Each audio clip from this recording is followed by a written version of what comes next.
வணக்கம்ப்பா. வயிற்றுப்புண் வருதுன்றாங்க. வயிற்றுப்புண் எதுக்கு வருது?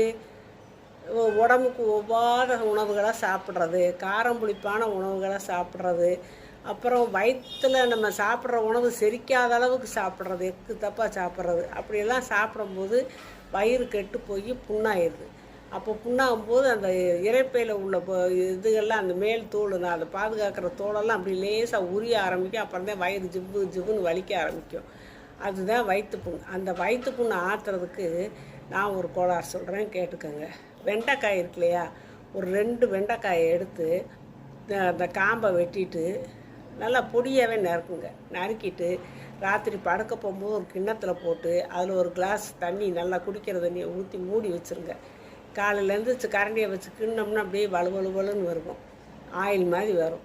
அப்போ அந்த இதெல்லாம் எடுத்து வடிகட்டியில் வடிச்சிட்டு அந்த தண்ணியை காலையில் வெறும் வயிற்றில் குடிங்க. அந்த வலுவலுப்பு அந்த வயிற்றில் புண்ணாக இருக்கிறத பூரா சுற்றியை இது பண்ணிக்கிறோம். அப்படி தினமும் 2-3 நாளைக்கு குடிச்சு வரும்போது உங்களுக்கு அந்த வயிற்று புண்ணு சரியாகும். காரம் புளிப்பை மட்டும் குறைச்சி சாப்பிடுங்க. எதையும் அளவாக சாப்பிடுங்க, ஓவராக சாப்பிட்றாதீங்க.